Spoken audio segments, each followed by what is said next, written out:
গুলো টাকা দেখলে কি আর মাথা মোতা ঠিক থাকে? আগে আমার পার্সেন্টেজ আমি রেখে নি, যা হওয়ার হবে তা পরে দেখা যাবে। আর একটা বান্ডেল মাথার নিচে রেখে নি। হ্যালো এভরিওয়ান, কি অবস্থা সবার, কেমন আছো? এখন আসো একজন একজন করে। এই মেয়েরা তোমাদের এত তারা কিসের? এখন আমি বেতন নিব? জি স্যার, আমি কাইসা তুমি তো ইদারিং অনেক ভালো কাজ করতেছো আর কোম্পানি থেকে তোমার স্যালারিও বাড়িয়ে দিয়েছে। এই নাও তোমার এই মাসের বেতন। জি স্যার, আপনাকে অনেক অনেক ধন্যবাদ। এই নেন আমার পক্ষ থেকে কিছু পার্সেন্টেজ। হ্যাঁ, যাও এখন ঠিক মতো কাজ কাম করবে। পরে কি আসো? জি স্যার, আমি ফারিয়া, তোমার নামে ইদারিং অনেক নালিশ আসতেছে, তাও এই মাসের বেতন দিয়ে দিতেছি তোমার। এই নাও তোমার এই মাসের বেতন। আরে স্যার, রাগ কইরেন না, এই নেন আপনার পার্সেন্টেজ, রেখে দেন। তারপরে কি আসো? সামনে আসো। জি স্যার, আমি কুনসুম।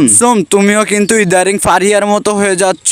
তুমি ইদারিং মন দিয়ে কাজ কাম করতেছো না, তারপরও এই মাসের বেতন দিয়ে দিতেছি। এই নাও তোমার এই মাসের বেতন। স্যার, মন খারাপ করেন কেন? এই নেন আপনার পার্সেন্টেজ, আর খুশি থাকেন। যাও এখন। জি স্যার, আমি লামিয়া। বন্ধুরা, লামিয়াকে বেতন দেওয়ার আগে যারা যারা এখন আমার চ্যানেলটা সাবস্ক্রাইব করো নাই, প্লিজ সাবস্ক্রাইব করে দাও। আমি তো আর সবার মতো কসম দিয়ে ভিডিও বানাই না, তাই হয়তো তোমরা আমাকে সাবস্ক্রাইব করো না। যারা যারা আমাকে সাবস্ক্রাইব করে দিছো, তোমাদের সবাইকে অনেক অনেক ধন্যবাদ। আরে লামিয়া, তুমি তো অনেক ভালো কাজ করতেছো ইদারিং দেখতেছি। তোমার তো প্রমোশন হয়ে যাবে, এইভাবেই কাজে লেগে থাকো মন দিয়ে। হয়তো তোমার কোম্পানিতে বেতন কম, আমি তাও তোমাকে আমার পক্ষ থেকে কিছু বেতন দিয়ে দিচ্ছি। এই নাও তোমার এই মাসের বেতন।